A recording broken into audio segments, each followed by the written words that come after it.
ख़ानदान की वाहद खातून है जिन्होंने आला तालीम हासिल की। यहाँ पर कबायली सिस्टम है, यहाँ पर वडेरों वाला सिस्टम है कि मतलब परे पंचायत में हर काम होता है। बगावत कैसे की तालीम हासिल करने के लिए? मैंने ग्रेजुएशन की हुई थी, मास्टर्स भी मैंने किया था।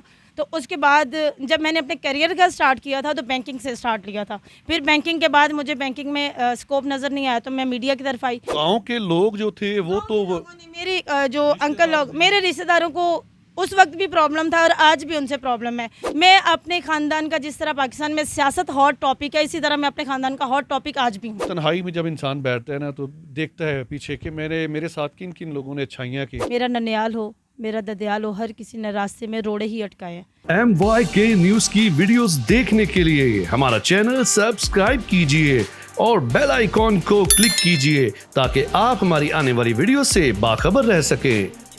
बिस्मिल्लाहिर्रहमानिर्रहीम। नाज़रीन इकराम अस्सलाम वालेकुम। मैं हूँ वसीम हाशमी। आप देख रहे हैं MYK न्यूज़ की उर्दू सर्विस। इल्म हासिल करो, ख़ात्मे चीन ही क्यों ना जाना पड़े। नबी करीम सल्लल्लाहु अलैहि वसल्लम की यह हदीस मुबारक मैंने आपके सामने आपकी समातों तक पहुँचाई। नाज़रीन इकराम, मेरे साथ आज की जो मेहमान शख्सियत हैं इनका ताल्लुक़ जो है वो जनूबी पंजाब के एक पसमानदा इलाके से है। बड़ी खूबसूरत कहानी है इनकी। इन्होंने इल्म हासिल करने के लिए क्या तगोदो की। ये ख़ानदान की वाहद खातून है जिन्होंने आला तालीम हासिल की, अपने बहन भाइयों की शादी करवाई, हत्ता कि आज ये एक ऐसे मकाम पर हैं जिन्हें देखकर एक घरेलू औरत रश्क करती है। मेरे साथ मेहमान शख्सियत हैं इकरा लियाकत। आइए इनकी कहानी इन्हीं की ज़ुबानी आपकी समातों तक पहुँचाते हैं। अस्सलाम वालेकुम। वालेकुम अस्सलाम। कैसी हैं आप? अल्हम्दुलिल्लाह, आप बताएं कैसे हैं वसीम? अल्हम्दुलिल्लाह मैं ठीक ठाक। इकरा, अपने बारे में थोड़ा सा आगाह कीजिएगा, कैसी ये जर्नी स्टार्ट की? असल में हम लोग जो हैं, आपको पता है कि बहुत सारे ख़ानदानों में जो होता है वो लड़की को कबूल नहीं करते हैं। मेरी जब बड़ी बहन पैदा हुई तो उसके बाद जो मेरा ख़ानदान था उनको लड़का चाहिए था। उनको ये था कि लड़का पैदा होना चाहिए। तो मेरी जब बचपन में ही मेरे घर वालों को, आधी फैमिली को पता ही नहीं था कि मैं लड़की हूँ या लड़का हूँ। मैं बड़ी बहन से 3 साल छोटी हूँ। उसके बाद मेरे वालिदैन ने और मेरी स्पेशली मेरी वालिदा ने जो मेरी ग्रोइंग की वो लड़कों के साथ की कि ये लड़का ही मतलब फैमिली को यही बताया गया कि ये लड़का है। और 5 साल की जब हुई तो तब ख़ानदान को पता चला कि ये लड़की है।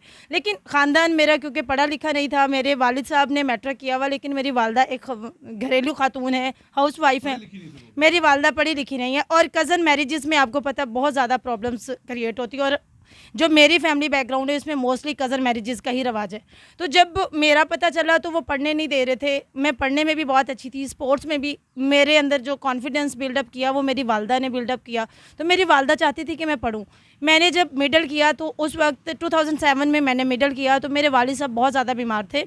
उनको एक प्रॉब्लम था कि उनके जो एक ऐसी बीमारी थी कि जिसमें डॉक्टर्स ने जवाब दे दिया मेरे वालिद को कि आप इनको घर ले जाएं, ये नहीं बचेंगे। लेकिन अल्हम्दुलिल्लाह आज भी मेरे वालिद साहब हयात हैं। मुझे एक थोड़ा सा ये बताइएगा, मैं यहीं से हम कंटिन्यू करेंगे। जनूबी पंजाब का कौन सा इलाका है, कौन सा गांव है? मेरा जो बेसिकली ताल्लुक़ है वो जनूबी पंजाब के इलाके खानेवाल मेरा डिस्ट्रिक्ट है और जहानिया से मेरा ताल्लुक़ है। लेकिन मैं वहाँ जहानिया शहर से नहीं, जहानिया का एक छोटा सा गांव है। यहाँ पर कबायली सिस्टम है, यहाँ पर वडेरों वाला सिस्टम है कि मतलब परे पंचायत में हर काम होता है। मेरा उस इलाके से ताल्लुक़ है। बगावत कैसे की तालीम हासिल करने के लिए? बगावत इस तरह ऐसे की कि उस वक्त टीवी का ज़माना था। मुल्तान से एक प्रोग्राम चलता था सयानी। तो जब मैंने मिडल किया तो मैंने स्कॉलरशिप पास की और मुझे स्कॉलरशिप भी मिली। लेकिन क्योंकि गांव से बाहर जाना था, गांव में सिर्फ मिडल तक का स्कूल था, तो वो एक मैं प्रोग्राम देख रही थी, उसमें मुझे नहीं पता होता था कि उस वक्त गर्ल गाइड का क्या सिस्टम है, गर्ल गाइड क्या होती है। तो गर्ल गाइड एसोसिएशन की सदर आई थी, उनका नाम मुझे नहीं है, लेकिन वो मेरे लिए जो थी उन्होंने मुझे इम्प्रेस किया। उनकी एक बात, उन्होंने कहा कि लड़कियां कहती हमारे वालिदैन हमें पढ़ने नहीं देते हैं। लेकिन डाइजेस्ट का उस दौर में बहुत ज़्यादा दौर था, क्योंकि मोबाइल फ़ोन नहीं होते थे तो लड़कियां डाइजेस्ट पढ़ती थी और छुपा के पढ़ती थी। डाइजेस्ट पढ़ना जो था वो एक जुर्म समझा जाता था कि डाइजेस्ट में पता नहीं कौन सी फिल्मी कहानियाँ होती हैं, क्या होता है। तो उसने एक बात कही थी कि अगर लड़की पढ़ना चाहती है तो वो डाइजेस्ट मंगवा के पढ़ सकती है। तो जो एजुकेशन भी हासिल करना चाहती है वो बुक्स मंगवा के भी पढ़ सकती है। तो देखा देखी जब आपके अंदर शौक डेवलप होता है तो आपके वालिदैन भी फिर बंदा कोशिश करता है। तो कोशिश करने से वालिदैन कन्विंस हो जाते हैं। वो कहते हैं कि जिसने बाज नहीं आना तो इसको। कुछ आपके जो इलाके हैं जनूबी पंजाब की तरफ अभी भी मैं ये लफ्ज़ जहालत वाला इस्तेमाल नहीं करूँगा कि वहाँ पे ख़वातीन को ज़्यादा पढ़ने के मौके मैसर अभी भी नहीं है। तो आपके घर वालों ने किस तरह आप ये कर लिया कि जी इसको पढ़ाना है? असल में एक तो मैं पढ़ने में बहुत अच्छी थी। मेरा क्योंकि स्कॉलरशिप लग गई थी तो मेरे पास एक मैं साइकिल चलाती थी ना, क्योंकि लड़कों की तरह ग्रोइंग हुई थी तो साइकिल चलाया करती थी। तो वालदेन को टॉम बॉय थी, तो मेरे घर वालों को मैंने इस तरह कन्विंस किया आप लोगों का कौन सा खर्चा लगना है, मैंने खुद ही जाना है, खुद ही आना है, बस साइकिल पर जाऊँगी, साइकिल पर आऊँगी, फीस भी ऑफ कोर्स गवर्नमेंट ने पे करनी है। तो गांव के लोग जो थे वो तो लोगों ने मेरी जो अंकल लोग मेरे रिश्तेदारों को उस वक्त भी प्रॉब्लम था और आज भी उनसे प्रॉब्लम है। मैं अपने ख़ानदान का, जिस तरह पाकिस्तान में सियासत हॉट टॉपिक है, इसी तरह मैं अपने ख़ानदान का हॉट टॉपिक आज भी हूँ। यानी कि आप इलाके की बिलावल भुट्टो हैं जो आजकल हैं, या इमरान खान है, या शेख रशीद है? मैं शेख रशीद, मतलब किसी से भी आप कंपैरिजन करें, मैं अपने ख़ानदान का जो है आज भी हॉट टॉपिक हूँ। मतलब कोई भी इवेंट होता है तो उसमें कभी मेरी टिकटॉक डिस्कस होती है, कभी मेरी पेंट शर्ट डिस्कस होती है, कभी मेरा ये डिस्कस होता है कि इसने मॉडलिंग भी कर जी मैं मॉडलिंग भी कर चुकी हूँ। मैंने 2018 में जब मैं इस्लामाबाद आई थी, मैंने ग्रेजुएशन की हुई थी, मास्टर्स भी मैंने किया था। तो उसके बाद जब मैंने अपने करियर का स्टार्ट किया था तो बैंकिंग से स्टार्ट लिया था। फिर बैंकिंग के बाद मुझे बैंकिंग में स्कोप नज़र नहीं आया तो मैं मीडिया की तरफ आई। तो यहाँ से कता कलामी फिर माफ़ी चाहता हूँ, आपने मास्टर डिग्री हासिल की, गांव वालों के लिए मशल राह बनी, उनकी खवातीन बच्चियों के लिए। मैं आपको एक बात बताती हूँ कि जिस वक्त मैं स्टूडेंट थी उस वक्त मेरे गांव की सिर्फ एक ही टीचर थी जो जिसको पीटी टीचर कहा जाता है। उसके अलावा जितनी भी टीचर्स हैं, आज भी हमारे गांव की जो टीचर्स हैं वो बाहर से आती हैं मोस्टली। मतलब एक गांव है गांव की खवातीन पढ़ी लिखी नहीं है, लेकिन ये कि बच्चों का ट्रेंड कोई अवेयरनेस पैदा हुई है कि आने जाने का। पहले कन्वेंस का मसला होता था, फिर जब मेरा मैट्रिक स्टार्ट हुआ तो पहले साल तो मैं अपनी साइकिल पर आती जाती थी ना, फिर कभी साइकिल ख़राब हो गई, फिर कभी कोई मसला हुआ, तो उसके साथ साथ फिर ना रिक्शा लग गया मेरे गांव में। मतलब पहला जो रिक्शा मेरे गांव में आया था वो हमारी वजह से लगा था, जिसमें मेरी कज़न्स, मेरी क्लास फेलोज आती जाती थी। लेकिन उसमें भी कभी रिक्शे वाले के साथ चक्कर चल गया है, कभी किसी लड़की का किसी, तो मतलब बहुत ज़्यादा मसाइल थे मैट्रिक तक। फिर मैट्रिक में बहुत अच्छे नंबर लिए, कॉलेज जाना था तो घर वालों ने कहा नहीं पढ़ना। अच्छा, मतलब फिर रिश्ता तलाश करना शुरू कर, रिश्ते आना शुरू हो गए। रिश्ते ख़ानदान में करना था ना कि मतलब इसका कर दो किसी तरह, ये बागी हो जाएगी। मतलब अगर मेरे नाना अबू हयात हैं उनकी बात करूँ, मतलब जितने भी ख़ानदान के बड़े थे ना, उन्होंने कहा नहीं पढ़ना, नहीं पढ़ने देंगे। मतलब वो वाली जो सिचुएशन थी कि मतलब जब मैंने मैट्रिक में टॉप किया और मुझे नहीं एडमिशन मिल रहा है।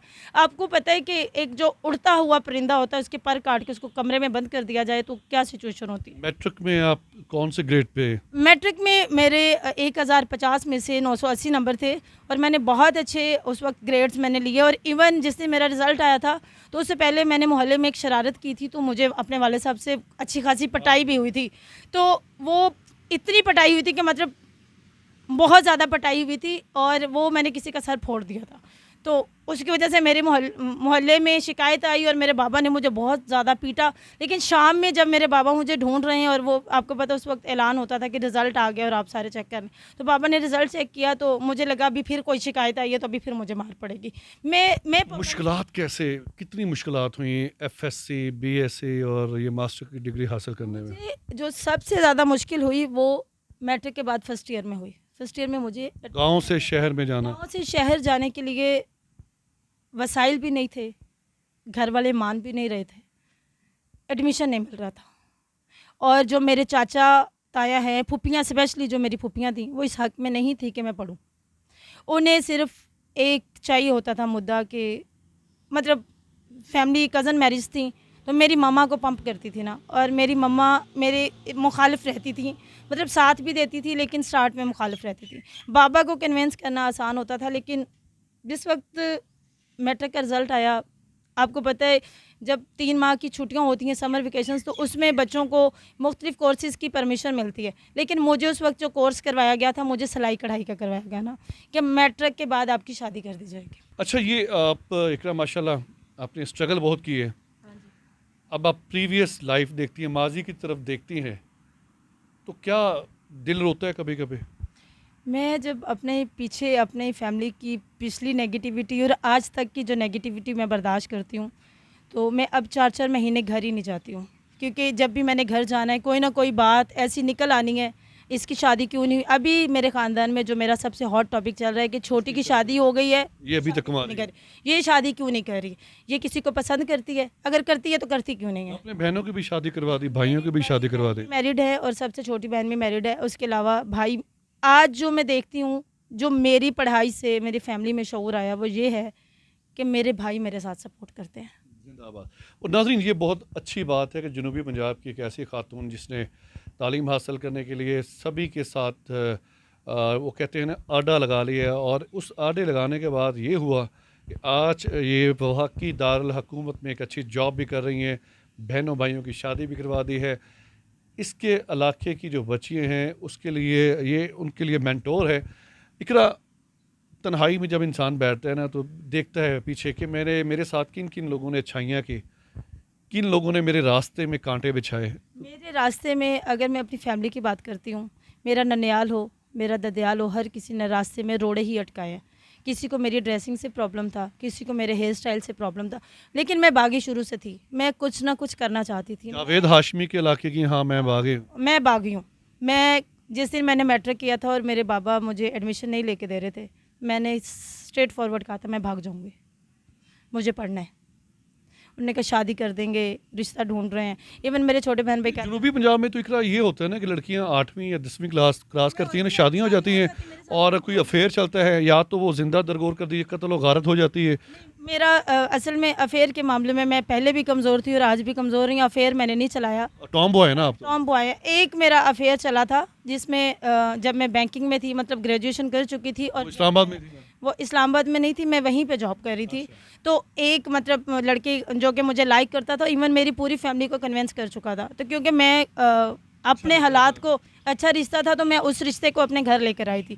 तो उसमें क्योंकि हम फैमिली से बाहर नहीं करते हैं, तो वो राजपूत था, हम जट हैं, तो वो मेरी मदर ने मना कर दिया ना। मेरी मदर ने कहा, उस वक्त ज़ाहिर सी बात है एक बंदा स्टूडेंट लाइफ में लश पश लाइफ थी, मतलब एक और मेरी मतलब शक्ल सूरत भी अच्छी थी, तो वो मेरी अम्मा कहती थी ये साथ चलते हुए जचता ही नहीं है। फिर उनकी मतलब कुछ इस तरह की उन्होंने रिजर्वेशंस रखी, कुछ इस तरह की शराइत रखी कि ये बुर्का पहनेंगे, ये इस तरह। मेरी अम्मा ने कहा नहीं, मुझे नहीं करना। मतलब इकरा प्रोग्राम को वाइंड अप करते हैं। मुझे ये बताएं, देखने वालों को क्या पैगाम देंगे और आज अपने इलाके की बच्चियों को क्या पैगाम देंगे कि जिन्होंने अभी तक वो बेचारी जो हैं पिसी जा रही हैं, उनके लिए किसी एनजीओ के साथ आपने रब्ता किया कि यहाँ पे हमारे गांव में आए, यहाँ पे लोगों को अवेयर करें। वो थोड़ा सा इस पे हम बात करते हैं, आखिरी ये पैगाम होगा, यहीं पे हम प्रोग्राम का इख्तिताम करेंगे। वसीम, जब से मैं घर से बाहर निकली हूँ, पहले मेरी फैमिली की लड़कियाँ मतलब कुछ एजुकेशन ले रही थी। अब मुझे बहुत अच्छा लगता है जब किसी की सीवी मेरे पास आती है, स्पेशली मेरे ख़ानदान में से जो कि मेरे मुखालिफ तरीन रहे हैं। उन्हें कोई भी काम होता है तो वो कहते हैं लो जी इकरा को फ़ोन करो, इकरा ये करवा सकती है। तो मेरे बाबा के लिए ये बात बहुत इज़्ज़त दिलवाती है मेरे बाबा को कि मैंने अगर अपनी बेटी का बात मानी तो आज बहुत फ़ख्र महसूस करते हैं कि उनकी बेटी आज एक अच्छे मुकाम पर है। और मैं ख़ुद भी एनजीओ सेक्टर में जॉब कर रही हूँ, तो मेरी कोशिश होती है कि जहाँ तक पॉसिबल हो सके मैं अवेयर करूँ। मैंने अपने किरदार को भी ऐसा रखा कि पीछे आने वालों के लिए मसाइल ना बने कि जी उसने पढ़ के क्या गुल खिलाए और हम क्या करेंगे। मैंने पॉजिटिविटी जो है अपने फैमिली में लाने की कोशिश की कि आप लोग इनको पढ़ाएं। लेकिन आज भी मेरी जॉब को देखते हुए मेरी एक खाला थी, उन्होंने अपनी बेटी को पढ़ने से हटा लिया कि नहीं जी ये मीडिया में चली गई है, मीडिया वालों को बदकिरदार समझा जाता है, ये ठीक नहीं कर रही। मतलब नेगेटिविटी चाहे जितना भी हो उतना हम नहीं उस कदर तो मैं दूर नहीं कर सकी। लेकिन आज मैं अल्हम्दुलिल्लाह कहती हूँ कि मेरे माशाल्लाह 2 भाई इंजीनियर हैं, छोटी बहन BSIT कर रही है। मतलब मेरी फैमिली अपनी एजुकेटेड है। और जो लड़कियां पढ़ना चाहती हैं और उनको मौका नहीं मिलता है, मौका खुद से लिया जाता है, मौका छीना जाता है, मौका नहीं देता है कोई, वालिदैन को कन्विंस करना पड़ता है। अगर आप कुछ करने की हिम्मत रखती हैं तो आप आगे बढ़ें। पानी का रास्ता कभी भी नहीं रुकता है, पानी अपना रास्ता बना लेता है। और मैं भी पानी की तरह थी, मैंने भी अपना रास्ता खुद बनाया।